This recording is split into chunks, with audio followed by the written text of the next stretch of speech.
Alrighty, we should be live finally, although I'm waiting for confirmation first. Something on a wonderful technical difficulty. Yep, yeah, the ad popped up, so we should be good. Yeah, everything is running. Alrighty then. Hi everyone, sorry I'm late. I've been a bit lazy today.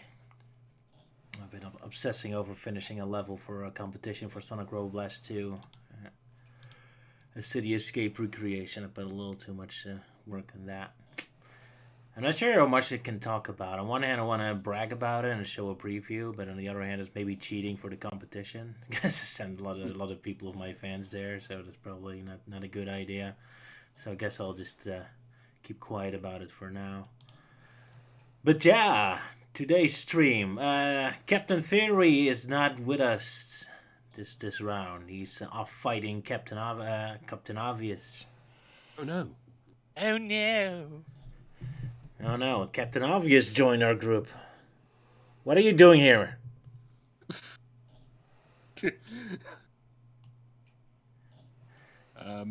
Captain Fury should be fighting you somewhere. Now he's joining our team. Well, prepared for this. Yes, I'm here. Hello, I'm here. I'm going back out to fight him. Yes. Away. You should, yeah. Yeah, there's a bit of a character that showed up in some Dissecteds.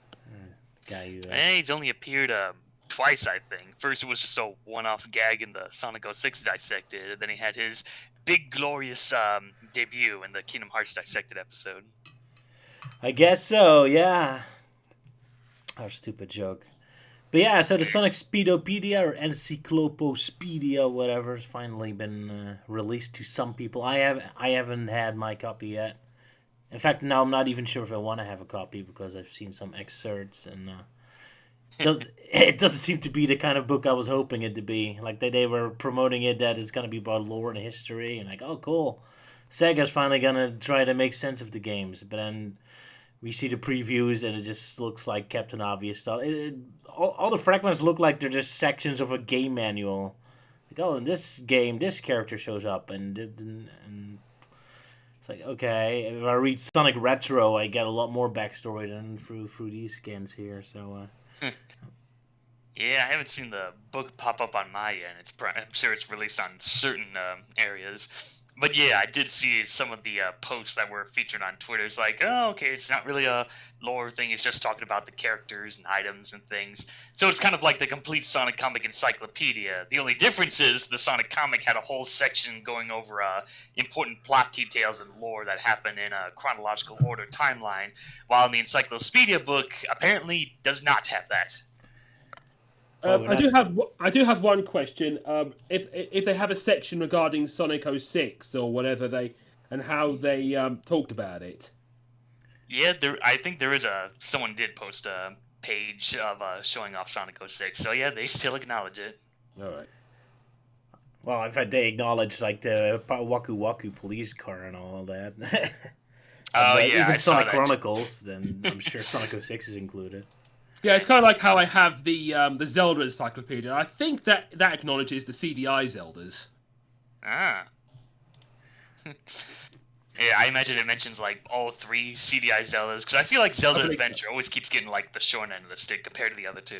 Yeah, they probably have a section like on other Zelda material on that. Yeah, and the timeline and all that. Yeah, maybe we'll talk about the Speedopedia later. Someone asks in the comments if I played Halo Infinite. I never played any of the Halo games. Did any of you guys did? I played Halo 2 way back in probably 2008.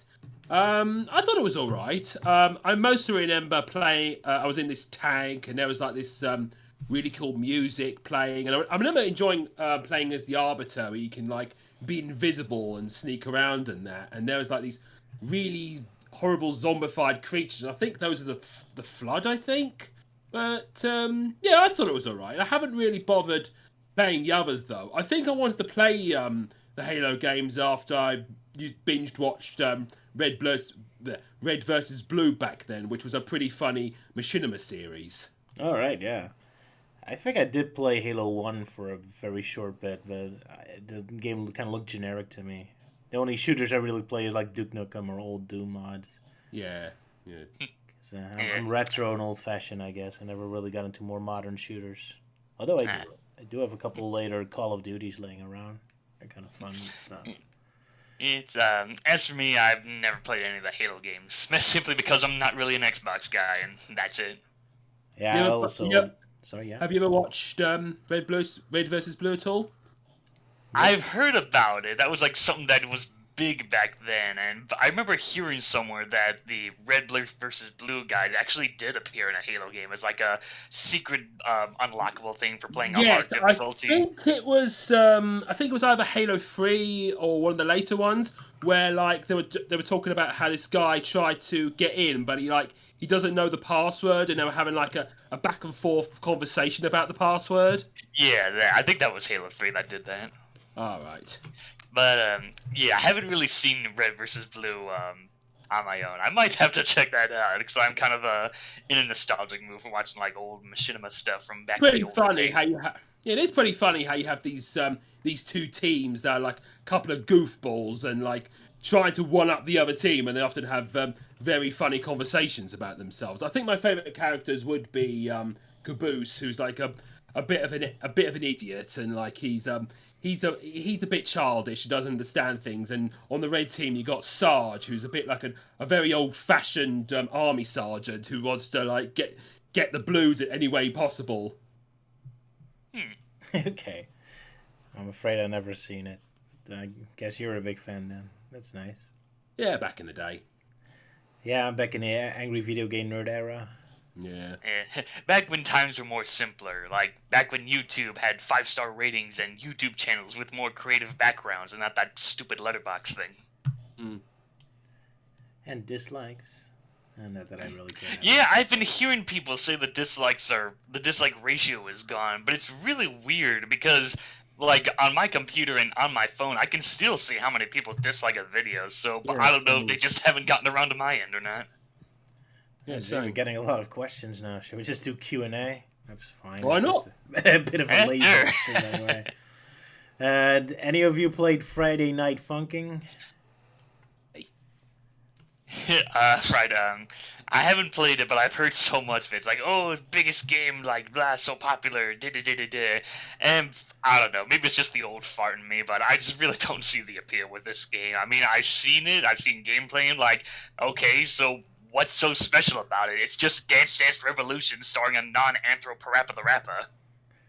Yeah. I know a friend of mine, Rect, makes a lot of custom-made songs and cartoons for it, so I know it through him. And those are doing very well, so I was kind of thinking maybe I should look into it, but I haven't really experienced it myself. Yeah, FNF, Sonic Dissected Edition. I don't think there's much to dissect. It's just about music. Well, like custom made, like characters and whatnot. Because I know someone clarified me that this game is like really big with the modding community. So there's like tons of fan made mods of characters and songs and everything. So after hearing that, it kind of makes me think that the actual vanilla game is pretty boring. But I don't know. I haven't played the game for myself. Looks very Newgrounge-ish. What was it starring with the Newground main character? What was his name again? The orange-haired guy. Eco? Yeah, that's the one. Was originally starring him or one of his friends? I'm not sure. I think I've seen him in one of the screenshots or something. Yeah, or could have been a mod. I don't know. But yeah, I haven't really looked into Friday Night. I know a little bit about it, but maybe I should, because there's a lot of views to be getting there. But then again, I have to make things I like and not just chase after the views, of course. Different question. Opinions on Sonic Lost World. Oh, we can make an entire video about that. Yeah, I never really made a full dissected on Lost World, did I? 'Cause I think I was playing. I think there's just bits and pieces. I know there was like, I think the most you did was just dissect the Deadly Six. Yeah, so that was the Deadly Six. Huh? What's that? And there were 6 of them. I only covered 4. Well, tell that to the writers. I don't think Zora and Xena get any screen time. That's like the most I remember from that episode. But yeah, Sonic Lost World. Well, who wants to go first? I want to do mine last. I thought I liked it. I mean, I can understand the problems with it, but I really like the gameplay. I think it's because as I'm a Mario gamer, you can tell it has a lot of Mario influences on it, because like it does seem to play very much like Mario Galaxy. Because you have like people saying, "Oh, Nintendo should make a Sonic game, or they should make a Sonic game more like Mario." Well, this is pretty much what it is like to have it like Mario, with Sonic going over platforms and defying gravity and all that. I mean, I think that they were saying from the first early videos in that it did take some sort of inspiration from the cancelled Sonic Extreme game, which has Sonic going into like it's sort of open, like, but also there's platforming. I mean, I did like it. I mean, I didn't really like the story. I thought the story was very bad. I mean, like, they turned Sonic into an arsehole. They made Eggman's base a black screen for a black room for some reason. The Deadly Six have no development. You can tell they're very, very sort of based on the Koopalings, and they're trying to be like the Sonic equivalent of them. And they have like Eggman working for Sonic, and they don't hit it off at all. And instead of making the Deadly Six the prime villain focus, aside at the last second, oh, let's make Eggman the villain again, and it's absolutely terrible. I mean, it was a really, it felt like a very rushed last minute thing with the final battle, but I did enjoy the gameplay in itself. The frustrating thing with me is I love the gameplay of Sonic Lost World. I just hate the level design. That kind of ruins everything. Yeah, you can tell it's very similar to Mario Galaxy. That's right, but Mario Galaxy gives you a lot more space and is also a lot less gimmicky. Like Sonic Lost World, it just wants like some sort of weird gimmick in every single level, and it just never really gives you space. Man, I love playing mods in Sonic Lost World. Them actually importing like Sonic 06 levels in Lost World, where you actually have more spatial movement, so you can actually run across walls, and that I absolutely love. But yeah, the actual level design is always, I never really liked the weird block things in space. Like even Mario Galaxy wasn't this abstract. I mean, in the 3DS version, you could fight this giant Caterpillar boss, which I thought I liked, and also one of the Wisps. I think it was the Void or Vortex one, where you can like everything, you can like consume everything. Oh yeah, that looked pretty cool. Yeah, the giant caterpillar. Yeah, that's some interesting ideas, definitely. I really wish they played more with the fact that Lost Hacks was supposed to be like a world of illusion. That would give the levels more of a context. Like, why is there a candy level? Well, it's because it's illusion. They could have done a lot more fun with that. Yeah. That was kind of brought up in development, never really came back. Oh well. But yeah, Sonic Lost World. I think the gameplay's pretty good, but the level design is terrible. Same with the story. Yeah. That story. Right, I guess it's my turn then. So, well, I'll start with the gameplay first. I don't know. I'm kind of mixed with Lost World. It's like, yeah, there's the obvious thing, like, yeah, it's just Sonic deliberately ripping off Mario Galaxy with all the similarities. But I don't know, like the whole parkour thing. It's like, yeah, it's an interesting idea, but they really don't do much with it. I remember using it for like the first world and the last world, and that's it. The rest is just like 2D platform heavy stuff or just running. And then, of course, the Wisp power-ups are bad, which a lot of them I find really stupid. Mostly the Music Wisp one. It's like, oh, it's just like the Lightspeed Dash, but slower and stupid. And not really a fan of the Eagle one. It felt like it just really didn't work right when trying to glide around. And I heard there's also a Bomb Wisp, but I never encountered that during my playthrough of it. So, yeah, so I'm kind of mixed with how it turns out. Like, yeah, I don't know if it's just development issues, but... Oh, yeah, then of course the Deadly Six. Yeah, my candidate for my least favorite Sonic characters.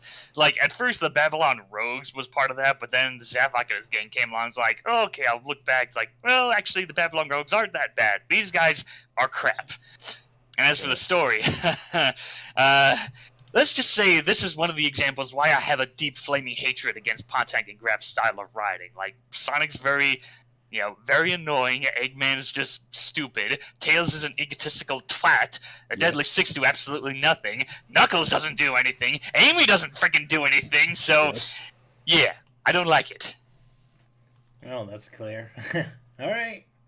Yeah, maybe I'll do a more in-depth video on Lost World at some point, but Yeah. not. Oh yeah, I guess one thing I should bring up is I've only played the Wii U version, just the standard one. I haven't played any of the fancy add-ons like the Nights into Dreams one or the Blasphemy!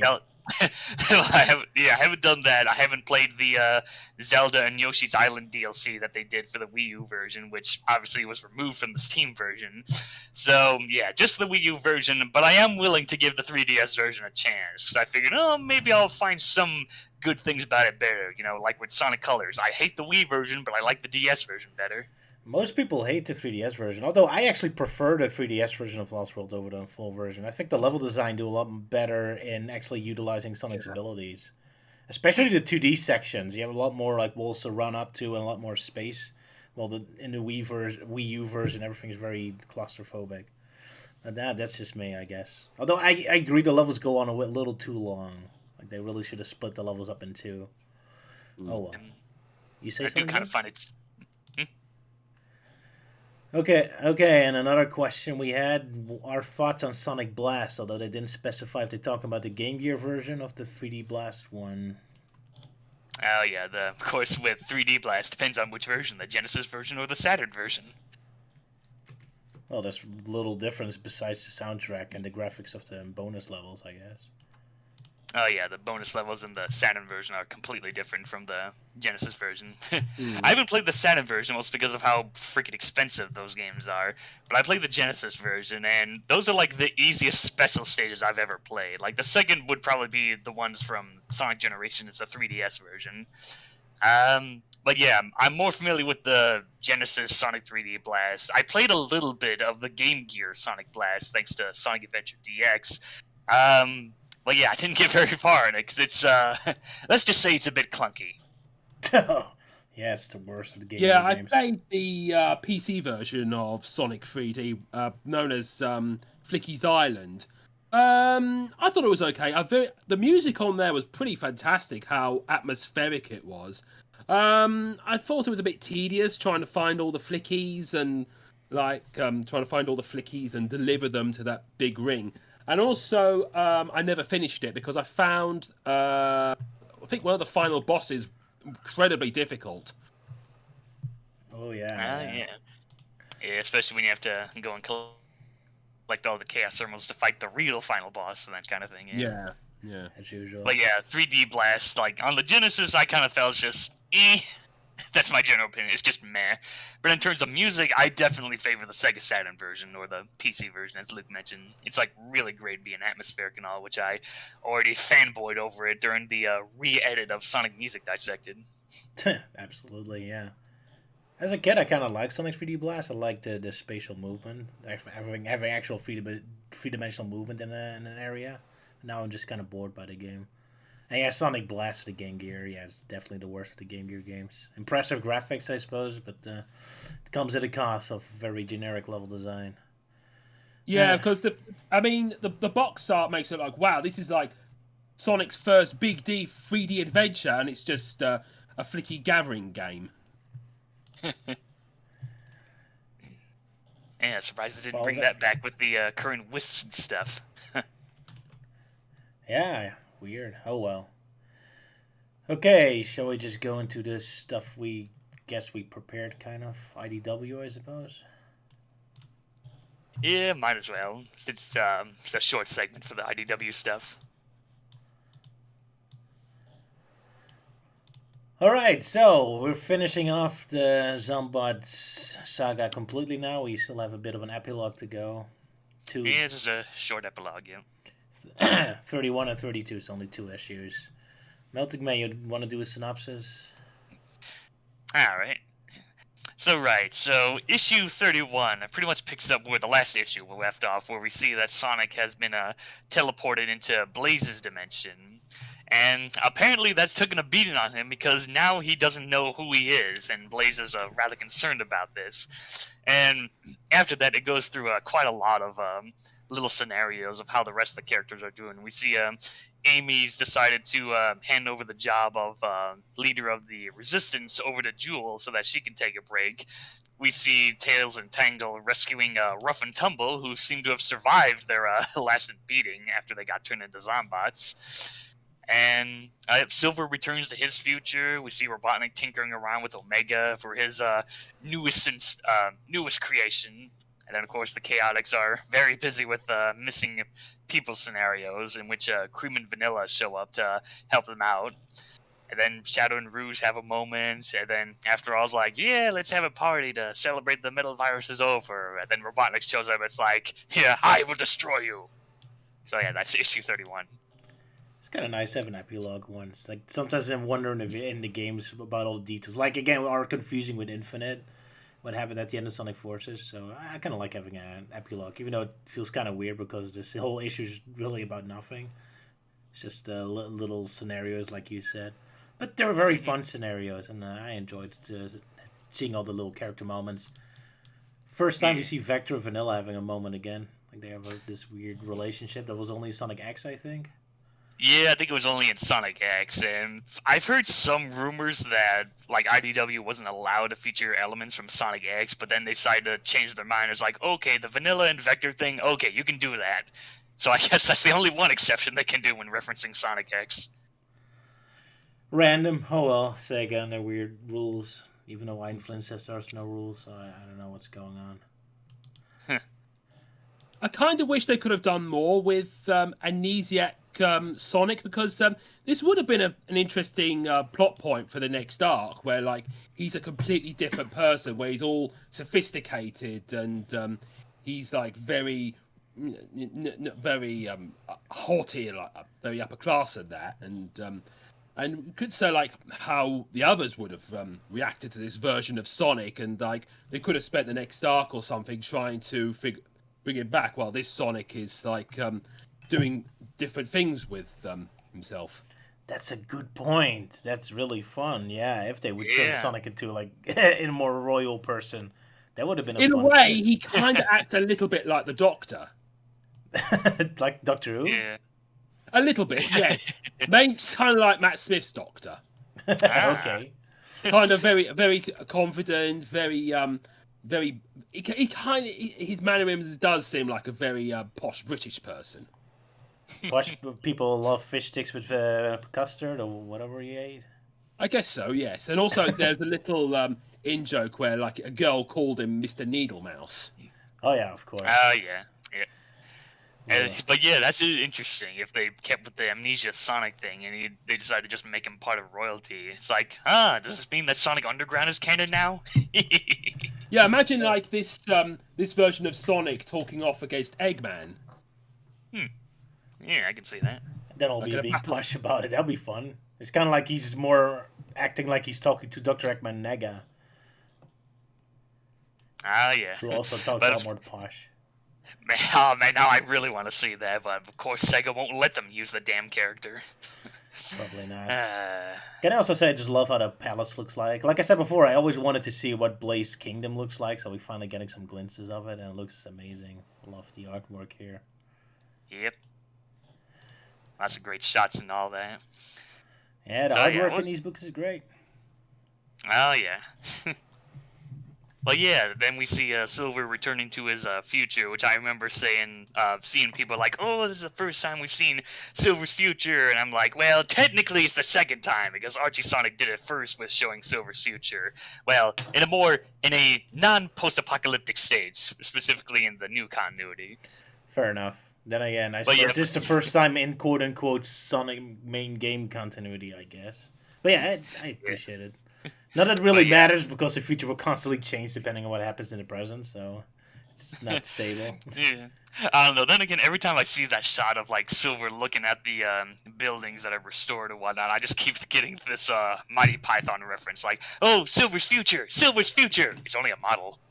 I also like how he says, like, "Oh, we made a good future. Like, all you've done the things in Sonic CD." Oh yeah. Yeah. He even says that's a good sign. He should have said that's a future sign. Yeah, I kind of wish they went more for a Sonic CD art style here and used the more weird color that game used. Because now the future kind of looks generic. Then again, I suppose it's more realistic. Kind of fits more with the rest of the IDW art style. Yeah. Looks nice. Mm-hmm. And then, of course, we see. Oh, yeah, I forgot to mention that we found out what happened to Dr. Starline, and he's been busy doing his own thing. Mostly just still trying to be loyal to Robotnik, but it's like, why can't you understand the error of your ways? I will, I will see to it that you are the great doctor that I see you as. So it looks like he still has some faith in the guy. I thought he was gonna be lost in some weird dimension, but yet he's already immediately in charge of Dr. Eggman's robots again, so he's right back back in the right place. So I guess it didn't mean much to kicking him into a weird dimension portal. Not even a Sonic the Movie moment where he's walking on a mushroom planet or whatever. Ah, yeah. Let's see. Yeah. I guess we should try and talk about the Shadow and Rouge moment that happens in this comic. Sure, kind of weird to see the floating platforms. The first time they have actual video game design in their artwork. Yeah, although I do remember one of the previous issues had like the loop from Green Hill Zone in the background, but yeah, this is the first time we see random floating platforms just out in the middle of nowhere. Yeah. Forest Hill, is that a reference to a game? I might be losing my Sonic fan credentials here, but I don't remember. I think that might be a reference to a cut level from Sonic 2, or maybe that was Wood Zone, I can't remember. Yeah, that was Wood Zone, but Forest Hill doesn't ring a bell to me. It's, so let's see, Sonic Forest Hill. Apparently there's a spot in Sonic X called Forest Hill, but I guess... Oh yeah, Sonic Rival, that's another one. So I guess it's either one of them. Okay, I guess they're reference to those then. Yeah, I'm not super familiar with the Sonic Rivals games. Yeah. I completely missed that, because I played the Sonic Rivals games, but looking back, it's like, yeah, I really don't remember much about them. I think it's the second game I remember the most, mostly because it's the first one that I played, so that was kind of more of my introduction to Eggman Nega, and of course the short-lived Metal Sonic 3.0, and yeah, that's it. I really don't remember much about the first game. It's just, Nega has a camera that turns people into cards and shit happens. But anyway, yeah, the scene with Shadow and Rouge. Yeah, it's a shame Captain isn't here because he was the big guy talking about of Shadow's personality. I guess he's a little softer here, so. Yeah, emphasis on a little. Because, like, that quote bubble we see in, like, the ultimate life form, me, how could I have miscalculated that? But then he turns, like, I owe him one. He's gone now, and that's all. So it's like, okay, it's sort of a step in the right direction of fixing Shadow. Yeah, but not much, no. So, I guess they can't immediately change him hardcore now. They kind of have to go along with this characterization they gave him now. But I hope he's going to get some characterization at some point. Or character development, sorry. Yeah, hopefully. I remember reading somewhere that after the whole Metal Virus arc, Ian Flynn just kind of prefers not to write for Shadow unless Sega eases up on the mandates, but who knows. Of course, just because Ian Flynn won't write him doesn't mean that someone else can. So I'm sure we'll see Shadow more often. Probably, yeah. Okay, let's move on to the next issue, I guess. Alright, number 32. Shall we let Luke handle this one? Yeah, I mean, basically, like in Lost World and probably the other Sonic games, Eggman turns up as the true final boss of the arc. whereas where he has this big, giant mech with Gamma integrated into it, and all the friends like, oh my god, how are we going to do this? And like, Blaze is gonna send Sonic back because the bit where he's away it was like shorter than than Sonic was in subspace in Sonic Forces, and they're thinking and like, his memory's back anyway, and like Eggman is just going around shooting people, and all the other characters have difficulties trying to stop him. And of course, in the last minute, Sonic turns up, defeats Eggman, saves the day, and Eggman goes away, and Sonic is annoyed that he has to do this cycle over and over again in the future, and everything's all right at the end. It's a bit of a Sonic X ending all of a sudden. Like, everyone can't do anything, and then Sonic shows up in the last 5 minutes and immediately solves it. It's a shock you didn't need to. I just love how Eggman has a gun. It's like, wow, he's packing heat. You know, like in Sonic Adventure 2 when he has a Oh, gun, yeah. gun pointed at Amy's head. And he looks pretty cool too, man. I love the art style here. But yeah, Ackland Yeah. looks amazing in this fight. He's hammering and shooting and really physical. He's not just sitting in his cockpit. He's really active. I absolutely love Yeah, that. we see him piloting that giant Omega version and just using Omega himself as a power battery. Well, he isn't just piloting it. He's running around on the machine and shooting, and he's very physical in this fight. I love it. Yeah. One thing I find it real funny is of how Sonic gets his memory back, where Blaze brings up the Soul Emeralds, and I suppose she goes into Burning Blaze mode, but basically she just sets like a wall of fire around Sonic that manages to jog his memory of everything. And I'm just like, so Blaze's solution is, got memory loss? I'll just set you on fire! Whee! There's some parody material for you. Exactly, yeah. But, and like what Luke said before, it's kind of anticlimactic. Like, why do you even introduce this plot scene if you don't really do anything with it? Yeah, like they could have had Sonic in the Soul dimension a lot longer, or like all the other characters somehow managed to defeat Eggman, and then Sonic then turns up and found out he missed the fight, and that they were capable of doing things without him. Yeah, absolutely. Yeah, funny enough, when this issue was kind of new, I was kind of like, oh, that's a relief. I was kind of getting a little, I don't know, I felt that might become a bit cliche, like, oh, Sonic lost his memory, yeah, just like with Robotnik becoming Mr. Tinker and all. But after read throughing it, I'm like, yeah, I wish they could have done more with it. You know, like, maybe see him hang around in Blaze's dimension, you know, explore that area more. Yeah, or they could have still Sonic with his amnesic, sophisticated personality, and like how he has to get used to living in this new world, and all his friends trying to figure out how to bring him back. And I thought they could do something more interesting with this.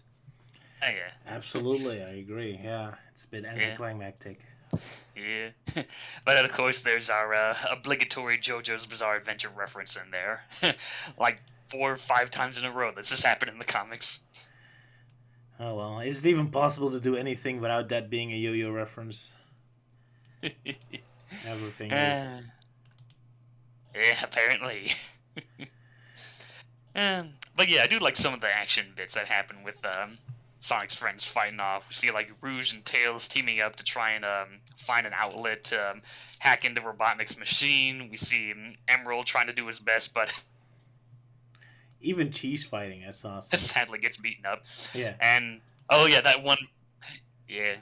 Oh yeah, then there's that one bit where the Babylon Rogues are like, oh, while this is going on, we'll just raid Jules' museum, and then it turns out Rouge already beat them to it. Yeah, that was also a great moment. So yeah, lots of nice character moments. It's very rich. Yeah. Oh yeah, another great character moment I enjoyed was when Sonic defeats the giant Omega, and Robotnik's pretty much just all like, well, I still ruined your party, so I still call that a win for me, so meh.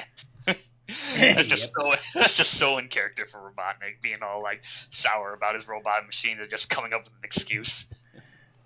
He might want to take over the world, but he's never too big to have some little petty victories as well. Yeah. Just get joy in the small things in life. Yeah, that's adorable. Yeah. And then at the end, we see the place is still on fire. So Sonic's like, all right, we gotta, douse this fire out. And we actually see everyone helping out with the constructions. So, actual teamwork happening. Isn't that right, Sonic Forces? Or any Sonic game for that matter. Except for Sonic Heroes, I suppose. Yeah, probably. But yeah, we finally get to a natural end, so I guess... Yeah, the ending to the Metal Virus arc. Completely. Yeah, most of the Sunbots were already defeated, but now we finally get to a more natural ending. So I guess this is where we're going to leave IDW for a while, because I don't want to catch up to the series too quickly now, so I guess... we still have a couple annual books or the classic books to do for next stream, but I think... Yeah, I suggested that next time we would do the classic Sonic comics that IDW has made so far, just as a little break from how dark and intense the Metal Virus arc was. And I kind of figured we might as well just get these out of the way before going on our break from the comics. Yeah, and then we're going to move to something else for a while and get back to IDW later when they cut up further. I'm not sure where we're going yet. Archie's gonna be huge. Maybe the British Sonic the Comic? I Fleetway Sonic's also pretty big. I think I just mentioned somewhere that maybe we could do the Sonic X comics. Like, that one's only 40 issues long, and might as well, since you guys are still on our Sonic X marathon. Well, you guys are, yeah. Luke, you want to say? I did briefly read the French translated Sonic comic, which I thought was pretty decent. Which, as in, it featured Sonic and Tails meeting this Echidna tribe way before. Oh yeah, I remember before that. Sonic Adventure came out with this character who's a bit like Tikal, and I thought it's quite interesting. And also, that's right. Eggman is the plot is a little bit darker. All right.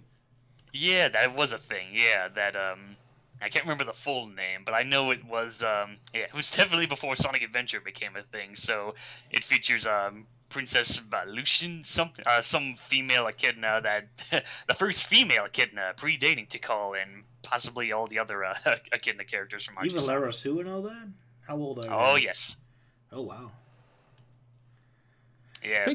I think in French it's called Sonic Adventures dans les griffes de Robotnik. Okay. Yeah, I think something like that. I know there is an English translation of it somewhere, but yeah. A French one. Okay, I didn't know about that.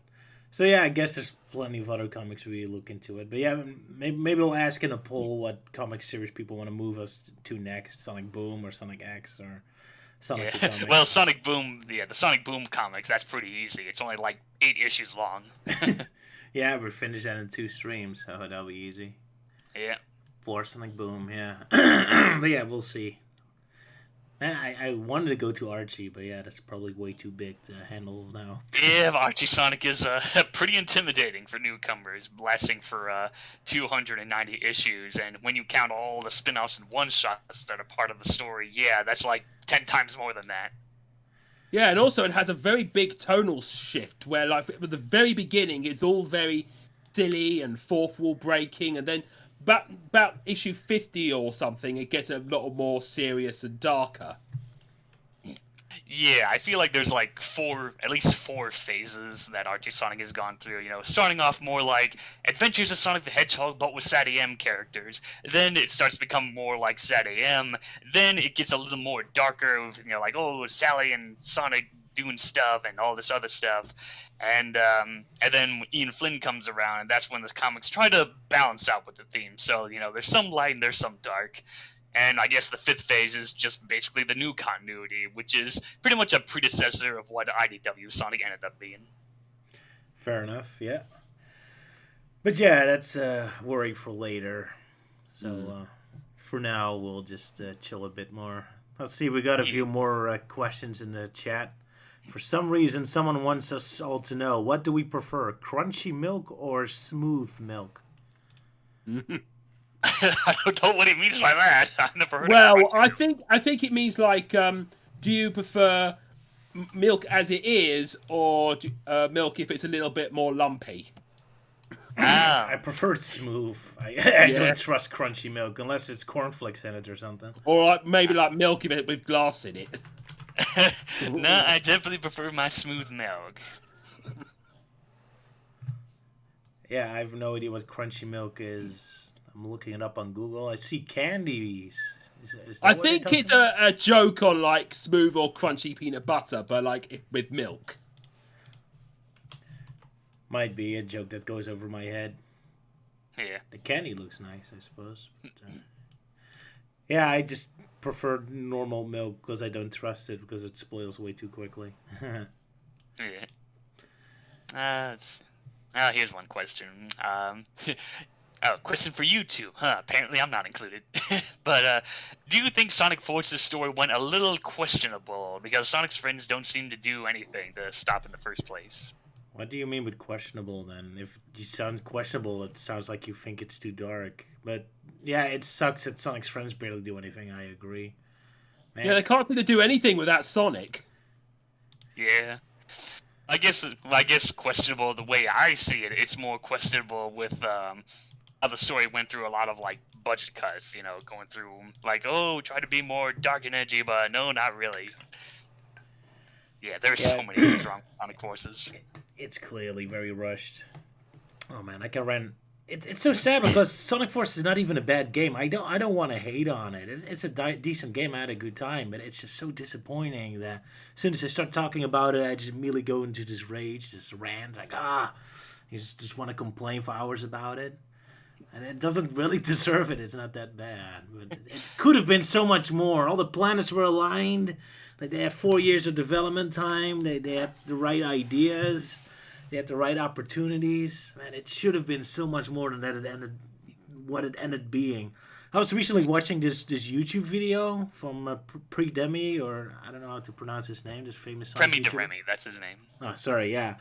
Like, and he said something that ever since Sonic Forces kind of broke his spirit, and I'm kind of like, yeah, me too. Like, something about Sonic Forces just broke a lot of our spirits.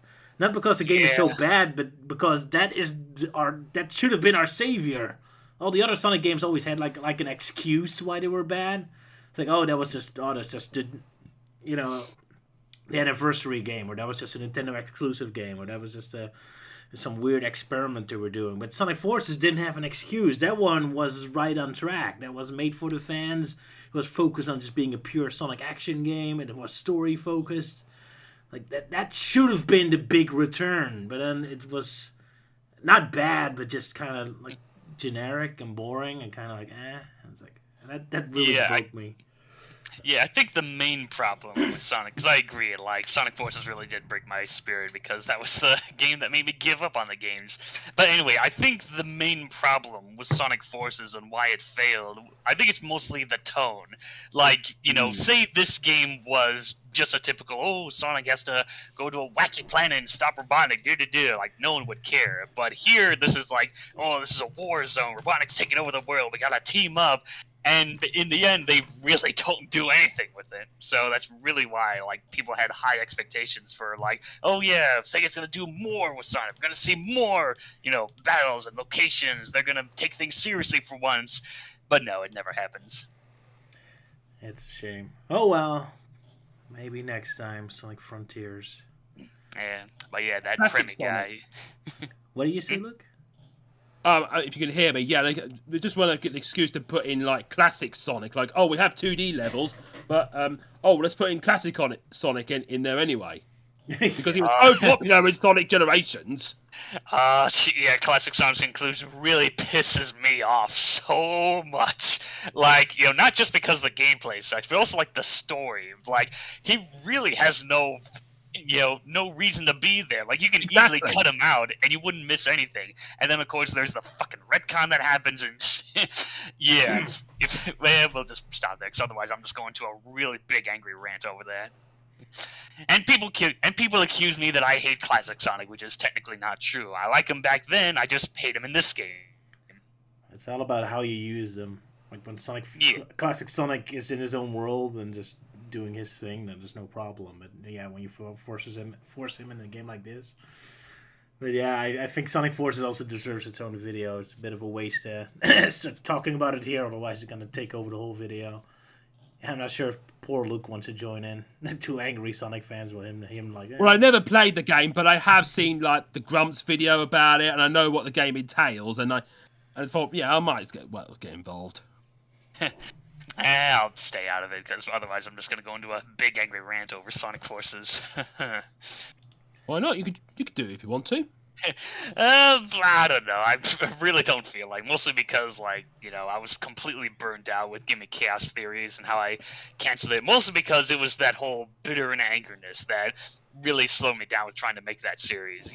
Like, certain episodes from my Forgotten Media series go through rewrites, but with Gimme Chaos Theories, there were so many rewrites that go through. Like, first it would start off with me being real angry and bitter, then like, okay, I'll have to tone it down, don't make it that, don't make a big fucking deal over it. So after many, many, many rewrites, it's like by the time I have a final script, I'm just completely exhausted. So, yeah, I really don't want to go through that again. That's understandable. Mm-hmm. Yep. Yeah, same here. I was also very bitter and angry over Sonic Forces. We pathetic Sonic fans. Getting angry over nothing. But something about that game, it just destroyed our spirits. Yep. Oh, well. At least we have the comics to soothe our pains. Or fan games. Yeah. Let's see. Here's a question. Will you be talking about the Sonic Encyclopedia? Well, since a few pages have popped up, we might as well talk about it now. Yeah, we can talk about it. Although, again, I have to stress we don't have the book. So everything we say now is from snippets we've seen. So don't take this as a full review. Yeah. So basically, whatever we talk about is just whatever was posted on Twitter. Right, so since we're in the Sonic Forces mood, I've noticed that a lot of people are getting real riled up over a section, mostly because the book pretty much states that Infinite dies at the end of Sonic Forces. Well, he's consumed by the Phantom Ruby. I guess you can interpret it in different ways. Yeah, it's just an excuse like of how they don't have to bring him back. So, oh yeah, he's dead. He's dead now. You don't have to bring him back. He's dead. I have this personal theory about Infinite that he was never meant to be the character we know now. He was, because when you read the early drafts, he's really just written like he's just a generic robot like Metal Sonic, except not Sonic-like. I think they accidentally gave him too cool of a design, and that's kind of forced Iizuka to kind of add that extra cutscene where he is actually like a wolf before he turned into Infinite. But I don't think the main story of Sonic Force was ever written with that in mind. Because he's never really used, or he never shows up in the story as a character. He's always just the generic villain. So that's why I guess they did the thing where he's just consumed by the Ruby. Like it was just meant to be a throwaway robot that nobody cares about. But now they accidentally made him a little too cool, and then they gave him the backstory that he used to be like a normal wolf, and now all of a sudden it's really weird and awkward. That's my personal theory anyway. Yeah, I think it's with Infinite why people kind of add mix like, oh, he did, no. I guess some people kind of see it like, well, he's a character that has potential. Like, you know, I feel like he could be given better justice in IDW Sonic, but of course Sega won't let them, and I think that's the reason why. They just lazily killed him off. Well, that's fitting. They lazily killed off a character just like how his Jackal Squad was lazily killed off in Episode Shadow. Yeah, that's so weird. And especially how they say it, like the squad was destroyed. Like again, they talk about it like they're robots or machines, not really like persons. It's so awkward. Of course, there's always these theories that Sonic Forces used to be a lot more darker and more intense, and that Sega got scared later and then changed it to make it more fluffy. Although I'm not sure how much I can trust that theory, because I actually found a lot of early drafts of the script that are like a year before the game was released, and even there it wasn't all that different from the final version. So I don't know. Sonic Force is a mess. What can I say? Anyway, the meme on screen right now, that's the message the captain left for us. So that's the captain's opinion on this matter, I suppose. Yep. But yeah, I'm surprised Infinite actually showed up in the Sonic Forces mobile phone game. I did not expect him to, even though it's his game, obviously. But yeah, Sega's been so awkward in kind of pretending Infinite doesn't exist. I was kind of like, oh, I guess he's persona non grata now, or whatever it's called. So him actually finally showing up in his game was a surprise. Yeah, the Sonic Forces speed battle. I assume he's going to be exclusive to that game and not show up in Sonic Dash.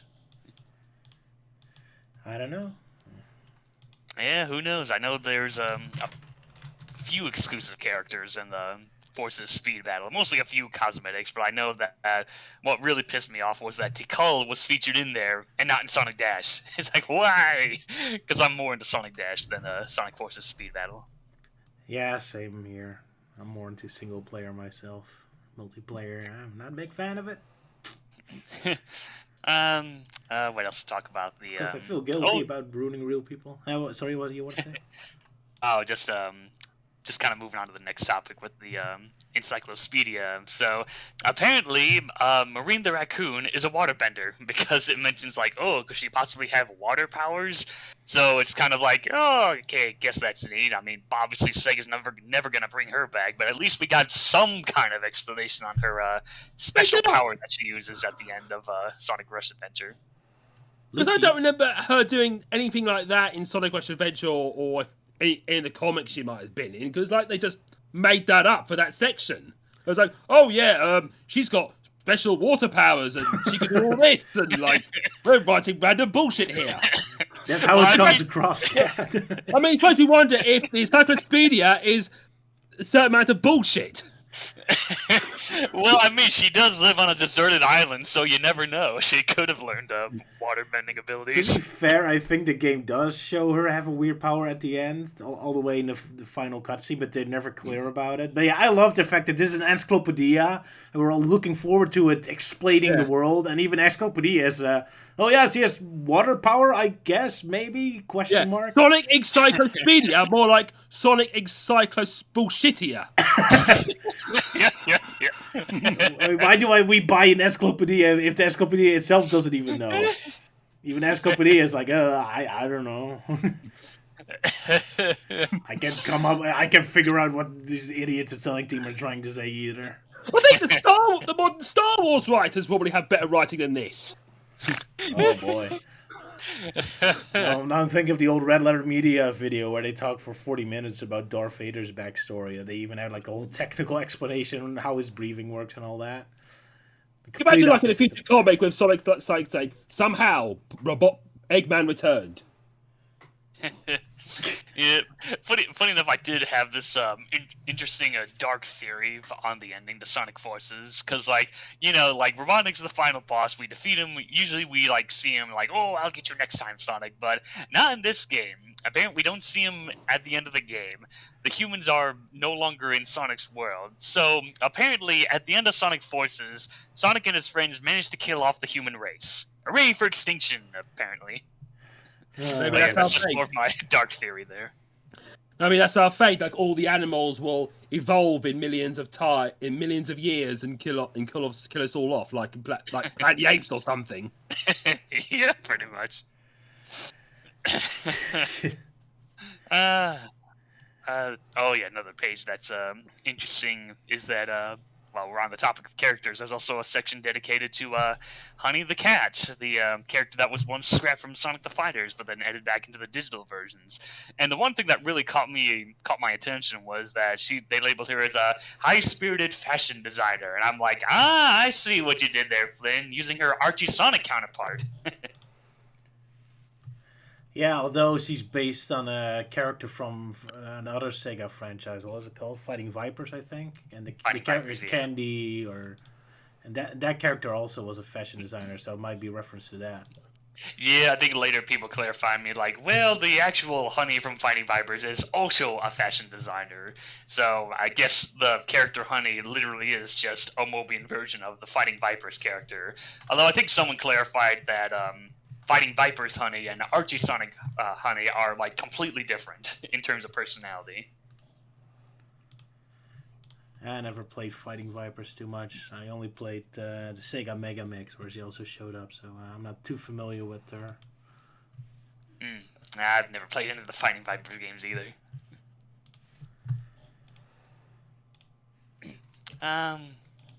Whatever. I think the last thing we haven't noticed is, this book actually acknowledges that Sonic Chronicles is a thing. So yeah, and here I was betting money that they would ignore it because of all the legal issues with Ken Penders. That's good. Yeah, that is good. So yeah, I guess that's another big FU to Ken Penders. First E107 Ida, and then the cancellation of the Scourge comic, and now this. Oh yeah, we can talk about the Scourge comic as well. Man, that was that. Yeah, I guess we might as well do that. The very short-lived attempt to try and bring back Scourge the Hedgehog in his own standalone issue. Boy, what a disaster that was. Yeah, man, Sonic fans immediately started attacking that from all sides. That's a shame. I kind of liked how the art style looked like. I was kind of looking forward to it. But yeah, the cover Sonic fans were angry at it. Yeah, I'll admit the redesign does kind of look neat. It kind of reminds me of some of the early concept art of Sonic from Sonic Boom. One thing I really don't like is the cigar. I mean, I can't imagine this character having a cigarette, but the cigar, I don't know, it's a little too much for me. A cigar is better than a cigarette. If you're gonna smoke, then you gotta. It's to show that he's evil. Yeah.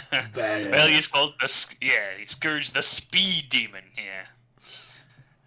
The art style kind of reminds me of Invader Zim, but that's maybe just me. I was kind of looking forward to it, but I guess it wasn't meant to be. So they immediately dug up a lot of information and a lot of politics going on. I don't know if I want to go into that. Yeah, surprisingly, after getting canceled like 4 days after his announcement, there's surprisingly a lot of info on like behind the scenes drama, and of course, the bit that really blew up was the artist was known for, well, let's just say having a title that not a lot of people are a fan of. Yeah, well, yeah, politics. Yeah, this is exactly why Sonic and politics don't go together. Hey, yeah. Because yeah, first the Sonic movie drama, and now this. Always drama. Yeah, that'll be fun. I'm Yeah. kind of worried about that because in the next Sonic movie, G.O.N. is gonna show up.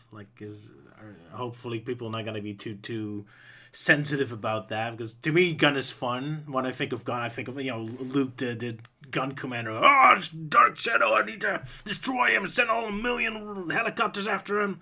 To me, it's like children cartoon action stuff, like a kid playing with their toys and having like 1,000,000 trucks and helicopters come after you. But yeah, now all the police and government is kind of sensitive. Speaking of Sonic 2, everyone had the thought that we might get a trailer around Thanksgiving due to like a rumor somewhere, but apparently so far there has been no trailer so far. Yeah, still no trailer for the Sonic sequel. Yeah, that's a shame. I was on standby. Like, oh boy, I might have to do a quick parody very quickly, but that never came to be. Yeah. Another thing, I can't stop thinking of what you said earlier. You know, Gun is fun. There's just so many ways you can interpret it. I can imagine it being like similar to that of this animated. And I think it was in RoboCop 3 where they show like this animation of like they could have like Gun as this heroic team that fights all the bad guys and protects the people. Exactly. Yeah, that might be. Exactly. RoboCop. That's the atmosphere I'm talking about. It's very sarcastic. Like you're kind of celebrating it, but mocking it at the same time. Like this over quality about it. And that's how I look at Gun. Like it's equally celebrating military might, but also kind of doing it in a mocking way. So it kind of goes both ways. Yeah. In fact, now that I think about it, I'm kind of more looking forward to, like, you know, Gun or at least the military actually doing something in the sequel, because they really didn't do anything in the first film. Like, I can imagine, like, if you cut out all those military scenes out of the first Sonic movie, you really wouldn't miss anything outside of, like, Robotnik's introduction or whatever. Yeah, when you think about it, that the army didn't really continue going after Sonic, because ever since Sonic and Tom left, it was mostly just Eggman. What are you talking about? They gave like the most important thing to the characters they needed in the whole movie. Olive Garden packet. Oh yeah. How else can I eat there for free? I wonder if they're going to do the same thing again in the second movie. Oh yeah, forced in. Like, first we forced in Olive Garden. Now we're gonna force in Sonic, because you know Sonic. Would it be fun? Sorry.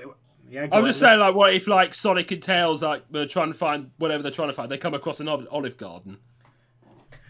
What if they do, like, the truck chase sequence of Sonic Adventure 2, but now the gun truck all has Olive Garden commercials all over it? Yeah. Sponsored by Olive Garden. Now die!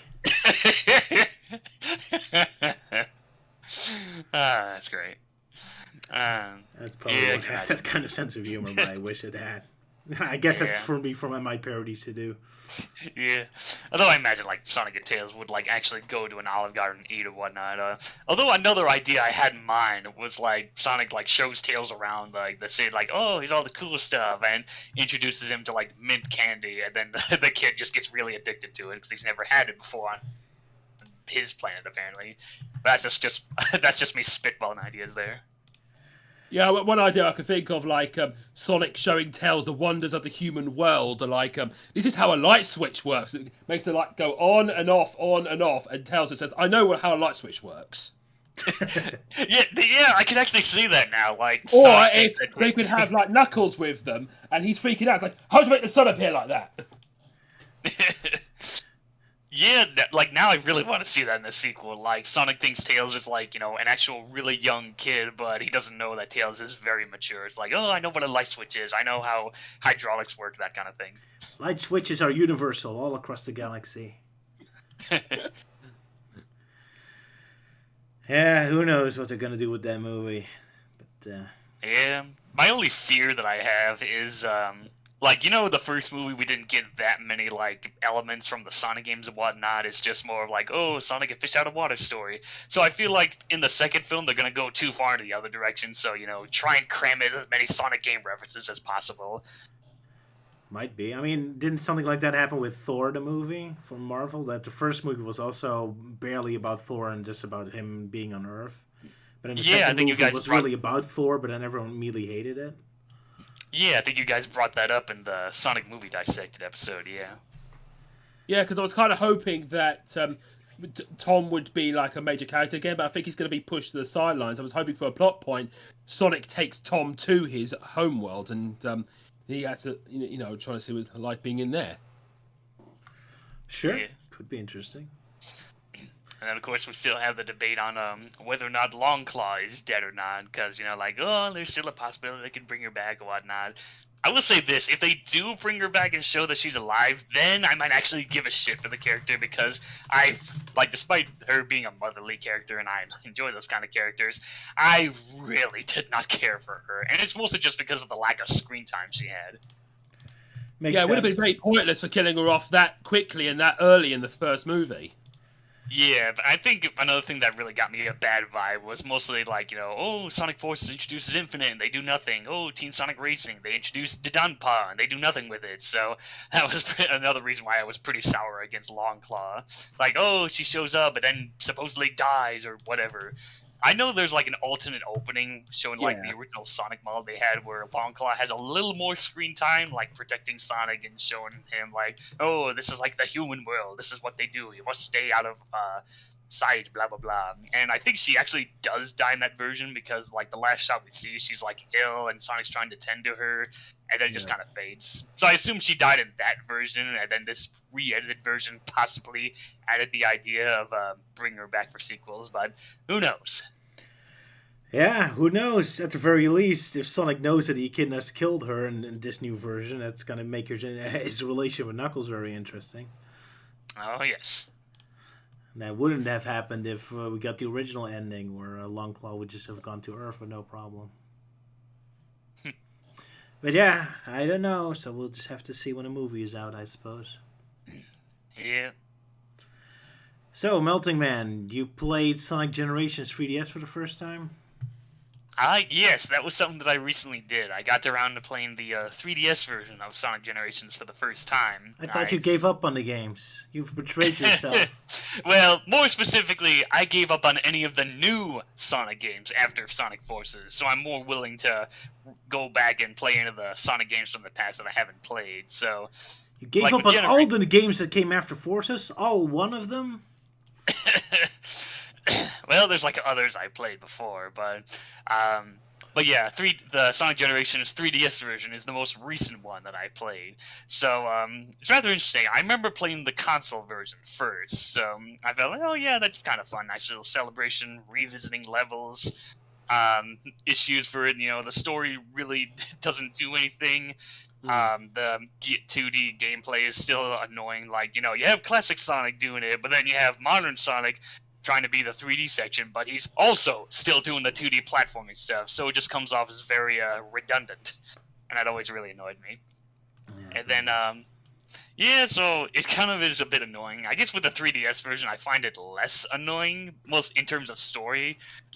Another thing, Sonic's friends are there, but they do nothing in the console versions, while in the 3DS versions, they're completely gone. It's only Sonic, Tails, Robotnik, and their past selves that are involved in this story. So at least it's a little more focused, and heck, during the final battle, the two Tailses actually try to fight off the Time Eater to help out Sonic. So the opposite of colors. Yeah, pretty much. But yeah, the 3DS version, I was kind of found that interesting. It's okay, it features levels that we don't see in the console version, revamped versions of, Radical Highway and Emerald Coast and a DS level from Sonic Rush. And that is interesting, but also causes quite a bit of issues, mostly because I remember back then when they were announcing the game, the console version will have stages from the console games and the handheld will feature levels from the handheld games. Yeah. And yet the only level we actually got from the handheld games, the 3DS version, was Water Palace Zone from Sonic Rush. That was it. Every other level was from the consoles. Well, the Sonic Colors one, I think that was based on the DS version of Sonic Colors, or does that not count? Yeah, you're right. That's true. I don't know. I think that might not count, and that's just mostly because, everyone always talks about how Sonic Colors was a Wii exclusive game for the longest time, while the Yeah, DS version is just sitting in a corner saying, "Am I a joke to you people?" But yeah, the game has this weird gimmick where one of the acts is like a literal remake of the original act, at least only for the 2D levels. And the Sonic Colors level is a direct remake of the the DS version.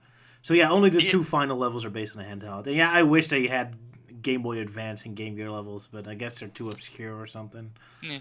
I mean, it would have been. I don't think it'd be that hard. I mean, have the classic era feature levels from the Game Gear games, the adventure era feature levels from the advanced games, and the modern era feature levels from the Rush games. There, simple as that. Although I agree.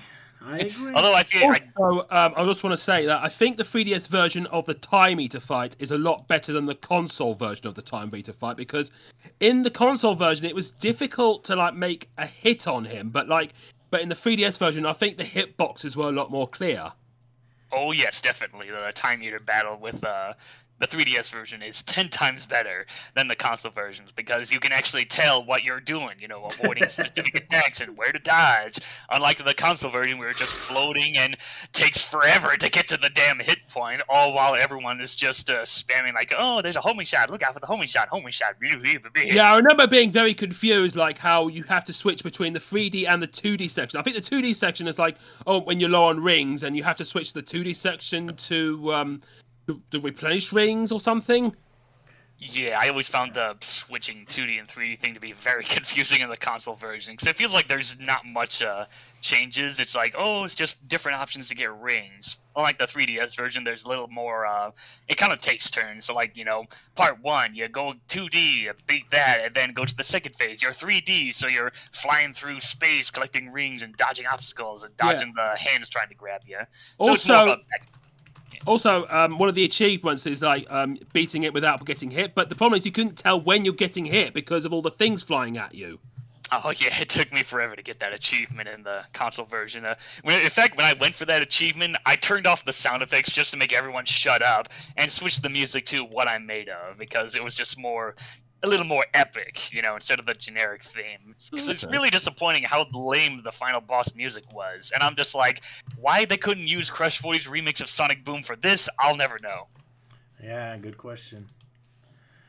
And also I'd like to make out, I think one of the grubs I had with the 3DS version of Sonic Generation is the missions, because you can only get the missions if you have enough play coins. So if you can only unlock a certain amount of missions if you have enough play coins, and when you run out, you have to rank up more play coins to unlock them. Yeah, that's one annoying thing with 3DS version of Generation is the mission modes, where you have to rank up play coins to unlock them. What I'm saying, yeah.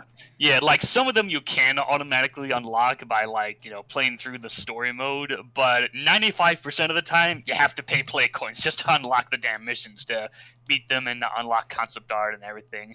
But I guess at the same time, at least the missions are more purely optional, unlike in the console version where it was mandatory and it always had to halt your progress, no, you gotta play a bunch of mini games first before you fight the boss, and I always find that really annoying. I didn't mind. And at least in the full version, they put more effort in the missions by having the other characters join in and change the gameplay. Yeah. But on the 3D version, that's true. 3DS version doesn't really do anything creative with the missions. Yeah, it just gives you an excuse to rank up play coins with your 3DS. Yeah, much, yeah. But yeah, the missions in the 3DS version are more simplified. Collect a certain amount of rings, or find the robot, or race to the end without the time running out. But yeah, with ranking up coins, that could be very annoying, because there's this trick where you have the 3DS on and you just shake it to rank up steps. Yeah, I remember that. Yeah. Yeah, that's one trip. Get 100 steps to get one play going, but I think you can only do that a certain amount. You get 10 play coins per day, and then there's other options do you Street Pass, blah blah blah. But considering how handheld games are dead nowadays, I highly doubt you're gonna get any luck with using Street Pass now. Yeah. That's a shame. I still need to collect a lot of my puzzles on 3DS, and now I can't anymore. The good old days where it could be in London at the expo and just sit in the main hall and millions of people walk by with a 3DS and just got puzzle piece after puzzle piece. But those days are over. Yeah, I used to have my 3DS on a lot during my college years. You know, walking from classroom to classroom, I'd run into a lot of people like, hey, puzzle pieces, play coins, wee. But there's only like one puzzle panel that I managed to complete, and that was the Mario, Luigi, and Bowser still. That was like one of the easier ones. Unlike the other ones that are like, oh, you need to collect like 100 pieces to complete the puzzle. It ain't easy, especially not now anymore. But yeah, the 3DS version of Generations, it is kind of weird how like the classic stages are just ripped straight out of the console versions, and the modern Sonic ones, they don't really do anything. I guess here I find it less offensive. Like, well, both are just 2D versions. At least, okay, it's fine, handheld, blah blah blah. At least that's something that I expected. Unlike in the console version, like, oh, modern Sonic be fully 3D. Nope, that doesn't happen. Yeah, still Lost World proves that the 3DS could handle a 3D Sonic game. Oh well. Yeah. I guess one weird thing that's left to talk about is how Classic Sonic learns the homing attack in the 3DS version when he doesn't do that in the console version, which I do find that a bit odd. It kind of like, maybe... At first I thought it was going to be kind of come off redundant, like, oh, Classic Sonic learns modern Sonic moves, which is really creating quite the paradox with modern Sonic teaching his younger self all this. But no, it's just the homing attack, which, okay, I guess that's fitting, because he could do the homing attack in a Sonic 3D Blast, but that was just a special power-up shield. It's not much of a paradox since this takes place after Classic Sonic's last main game, so he is in between Sonic 3 and Knuckles Sonic Avenger now anyway. But whatever, we don't know anything about the timeline anyway. Well, then again, I kind of assumed that the Classic Sonic we made was taken out of the events from Sonic 1, because that's when the Time Eater first shows up and causes havoc, but I don't know. It's maybe just the latest game. Yeah, that's a good point. Yeah, just a load of wibbly-wobbly, timey-wimey stuff. Yeah, back when it was a little more simpler to appreciate, like, oh, classic and modern Sonic, pastels, simple time travel story before Sonic Forces came along and fucked up everything. It was fun for a one-time gimmick, yeah, but now it's overdone. Oh well. But yeah, I think we're done with Sonic now. Luke, you have anything else to say? Experience anything you want to share with us? Yesterday on Friday night, I went to my local theatre to watch a stage production of Scrooge, based on the 1970 movie starring Albert Finney.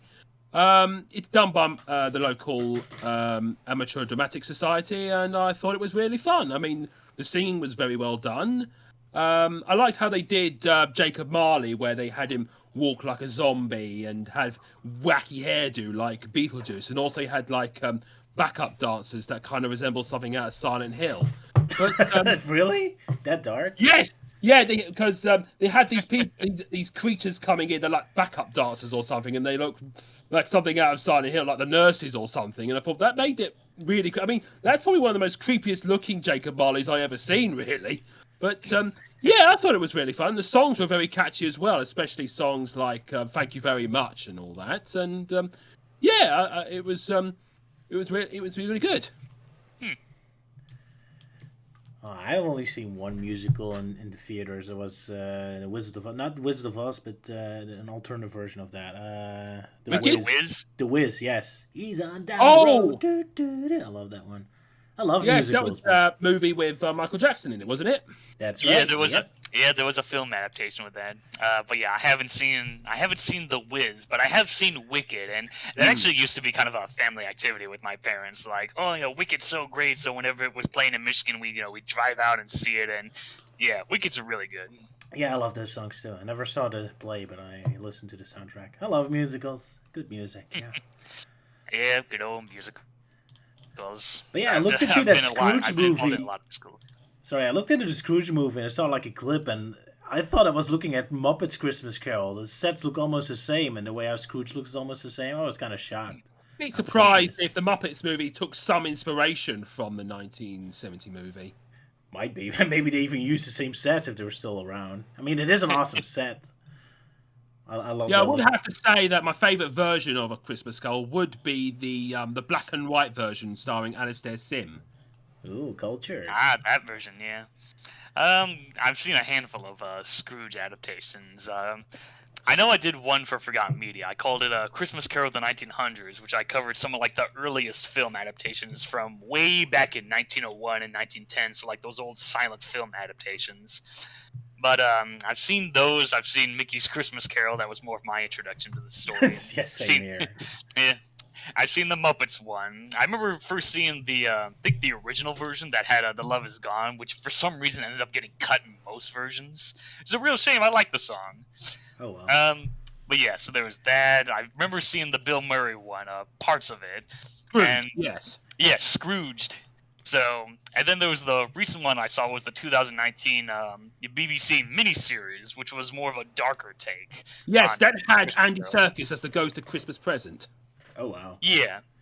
My Yeah, fir- I was kind of mixed about that, and I don't know. I guess it was just because I watched it in 2020, so with the pandemic going on, I really wasn't in the mood for something dark and depressing and realistic, that kind of thing. But I did like some of the ideas, like the Christmas Ghosts of Past is kind of more of a shapeshifter, taking on different forms of people that have taken place in Scrooge's life. And I did like the design of the Ghost of Christmas Future, where he's just this Undertaker with his mouth stitched shut. Yeah. One version of A Christmas Carol I remember liking as well was the modern day version with Ross Kemp from EastEnders as Scrooge, where he's like this loan shark. And they took some elements from, I think it's also kind of inspired by Groundhog Day, where Scrooge was forced to experience Christmas Eve over and over. Yeah, I thought that was a good interesting version. Also, it had the Ghost of Christmas Future as a child, and in the end, it turns out it's his future son. Oh, wow. But the best version of Christmas Carol is the Beavis and Butthead special. But that's just my opinion. I'm sorry? My favorite version is the Beavis and Butthead version, the episode special. All Because right. I'm weird. Yeah. I know that My Little Pony Friendship is Magic, they did an episode that was kind of their take on a Christmas Carol, but and I'm kind of bummed because, if Captain Fury was here, we'd kind of go off on brony discussions about that. Oh, well. Oh boy. But yeah. I also remember a Flintstones version of A Christmas Carol. Which Yeah. were done at a stage show, and I think it had Dino as the Ghost of Christmas Future. Okay, Yeah. that's weird. Because the plot behind that is there's this flu going around, like the bedrock bug, and people are getting sick. So Wilma is constantly filling in for these roles. So like for the Ghost of Christmas Future, it was meant to be like this other guy, and then after the stage show is done, it turns out nope, it was actually Dino playing the character. Ah, it was an Easter egg. Oh, that's fun. Yeah. Ah, In fact, so much. in fact, with the Flintstones Christmas Carol, I think that's the only version I've ever seen where Scrooge actually gets reunited with what's her name? The love life that he had before she left him. All right. Yeah, that's like the only time they actually got together at the end. I Oh, think wow. they did that in the modern day version with Ross Kemp as well. Oh, okay. Oh, I didn't see. I'll have to check that out then. Well, we talked a lot about Christmas Carol, even though it's not Christmas yet. Guess we Well, don't have anything to talk about. Well, Thanksgiving is over, so it's full-blown Christmas all the way, baby. Guess so. I've seen it in the stores already, so I guess it's coming. Yeah, Hallmark's already busting out their ornaments. I recently picked up the newest one they did for Nightmare Before Christmas, and I did that for a while, getting like the newest NBC ornaments they made every year, and then it kind of stopped here and there. So this year I felt like getting the newest one, which is it's a nice little one showing a pajama Jack in bed, and Zero sleeping in him, and he's reading A Christmas Carol, fittingly. But he has this like really like pissed off expression. I can imagine Jack's like, it's a Christmas Carol with ghosts. Well, these ghosts aren't that scary. Fair enough. Oh yeah, my wife is yelling at me. I did see another musical, Aladdin, in 2019. That was before the live action movie was out. That was pretty awesome. Oh yeah, the Broadway musical. Yeah, I was I on the did London, see that. so, The London performance. I remember seeing it. Well, I can't remember. It was somewhere in Michigan, but I like that one. It was interesting. I was surprised that the Broadway version actually features songs that were cut from the original Disney animated version. Yep, yeah, that was pretty I awesome. do remember that Jafar actually had his own number. Yeah. Yes, yeah. Jafar had his own sing. He had like two different versions. There was "Humiliate the Boy," and then there was "Why Me," where he kind of goes a little more into his personal life. But yeah, poor Jafar never really had much of his own villain song. Yeah. What a waste, even though the voice actor is very beloved. Well, actually, he kind of did when he kind of did his own version, his own perverted version of Prince Ali. Oh, that's right. And in the sequel, he also had a song Against the Genie. Yes, second best. Yes. Oh yeah, second Or best. second rate. Second rate. Oh yeah, second rate. Yeah, I thought that one was kind of okay. Yeah. I like the songs of the sequel. Yeah, they were fine. It did kind of take me a while. It's like, oh wait, that's not Robin Williams voicing the genie, but it's like, no, Dan Castellaneta is kind of decent. He voiced the genie for like the longest time, but I think nowadays he doesn't do that anymore. Because I remember in the cinematic version of Kingdom Hearts Coded, he's now voiced by some other guy. Yeah. Then again, I guess Dan Castellaneta is just as expensive as Robin Williams at this point. And Robin Williams. Yeah, that's what I've heard. Dan's become too expensive, so I guess the only time you'll be seeing him voice acting is just Homer Simpson and whatever Simpsons characters he does. Yeah, because he used to do so many voices in the 80s and 90s. They did Doc Brown and Earthworm Jim, and he was in Eek the Cat, I think, in a couple voices. He was everywhere. Mm-hmm. Yeah. He was Earthworm Jim, yeah. Oh, yeah. Oh, and speaking of Earthworm Jim, they recently announced that there's going to be a new animated series of Earthworm Jim. Oh, I didn't know that. Cool. Okay. Yeah. So, yeah, that was a surprise. Cool. Did you read those new comics that Don Tenaple made? Maybe we could talk about those. New comics on what? Earthworm Jim's new comics that Dr. Naple made since. I did not know Earthworm Jim got new comics because I don't know. My knowledge of Earthworm Jim is very not much. I know the guy. He's like, oh, crazy earthworm in a robot suit and goes around crazy stuff, and that's all I know. I know he had a TV show. He had a lot of games, and that's it. So my knowledge of Earthworm Jim's not that great. Yet you know there's a TV show while I didn't, so that's weird. Well, that's because I stumbled upon it on Twitter. It's like, oh, that's cool. But yeah, cool that Earthworm Jim is coming back. I'm looking forward to the game. But yeah. Oh yeah, there was an Earthworm exclusive to the Stadia or something. There was a new console coming that was based on Atari or something. That's where he was. The new Earthworm Jim game was coming from, but we haven't heard anything about that console anymore. So I'm kind of worried if it's still going on. Oh yeah, if like that, a thing is just fading into obscurity, just like the Ouya and whatever failed consoles. Because it was a console meant to go back to the past, so it wasn't a 3D system, but was basically a sequel to a Super Nintendo, basically. So more of a throwback to the first couple of Earthworm Jim games being 2D and such. And not just the game, but the entire console was to be only have arcade games or 2D games or very simple 3D games. That was the concept of that. But I don't know what the console is anymore. But yeah, I haven't heard anything about it, so I wonder if it's still going. Yeah, who knows? There's definitely a lot of things I wonder what's going on. Because I know, like, Crash Bandicoot, despite his big comeback, he's kind of become a little quiet these days. And I think it's mostly just because of the fact that the poor guy's in a very awkward position with all the drama that's been going on with Activision Blizzard. Yeah, there's drama everywhere. I mean, Dr. Naple himself is filled with drama everywhere, so that can bring Earthworm Jim in trouble. Drama everywhere. How nice. Yeah. Can't wait until I'm in my own drama. Yeah, you definitely had your fair share of drama, or at least some exposure to it. Not this bad. Well, I mean, like, first getting into Undertale, because I remember back then you were very uncomfortable trying to talk about it because how the fan base scares you. But then we were texting, it's like, oh, okay, seemed a little confident with, like, Undertale and Deltarune, whatever's going on. Yeah. I still haven't played Undertale, but I'm playing Deltarune. I've finished the 2 chapters of Deltarune now. It's a project my wife and me are doing every Friday. Just playing a game together, and now she wanted to play Deltarune. I'm kind of shocked how linear the game was.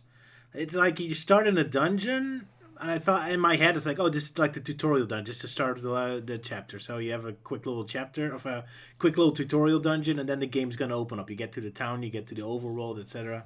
But you never really get to a town or an overworld. The dungeon just keeps going and going. You get a cutscene, you get more dungeon, you get a cutscene, you get more dungeon.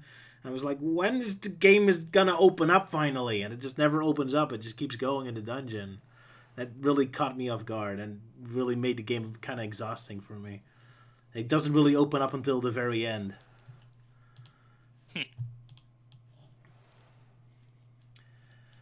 But yeah, maybe some other time I'll talk about it or something.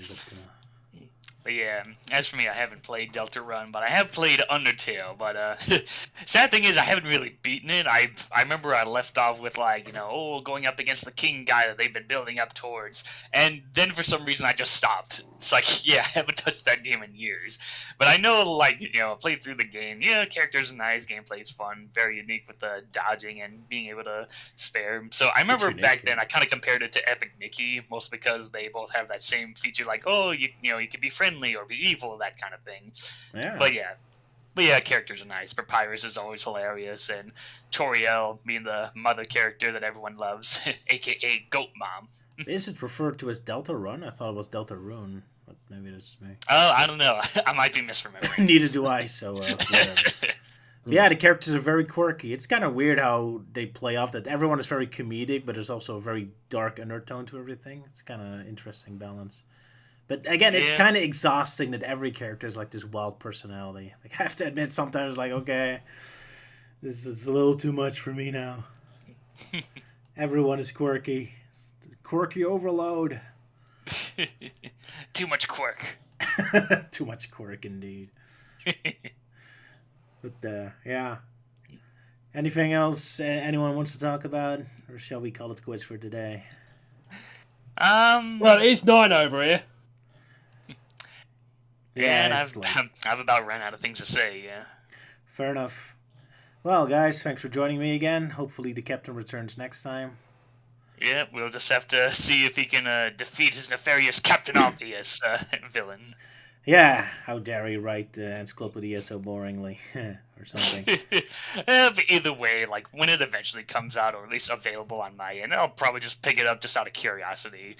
Because I know, like, on the cover, they show, like, a whole bunch of random Sonic games, and I was surprised to see Sonic Pinball Party on there. It's like, oh, that's a really obscure game there. I'm surprised they acknowledge that. Yeah, they acknowledge every single one of them. So if you like that sort of thing, if you like Sega acknowledging things, then it's a wonderful book. But if you like lore, then it's disappointing. Although, if the book doesn't mention Amy's American Page 1, then I'm not going to buy it. Very specific demand you have. Well, you know me and my love for obscure stuff.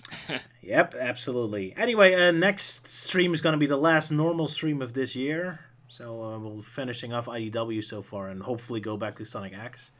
Yeah, poor Sonic X getting the short end of the stick, but hopefully that'll change next time. Yeah, well, I did finish this baseball episode cartoon this 2 weeks, so it's not like I didn't spend any time on it. But yeah, I didn't have any time for new skits, so that's for next time again. And yeah, for the stream after that is during Christmas, so we probably have some sort of pre-recorded thing prepared. I'm not sure yet what I'm going to do, so I'll figure something out. Yeah, I imagine we'll do some kind of pre-recorded thing, so I imagine we'll all be busy with the holidays during that time. Probably. Yeah. But yeah, video is over, so any last words, Luke? Any last words, Melting Man? Don't do drugs. There we go. That's all I can think of. And drink your milk. Yeah, Crunchy whether it's milk. crunchy or smooth. Yes. Still don't. Bye.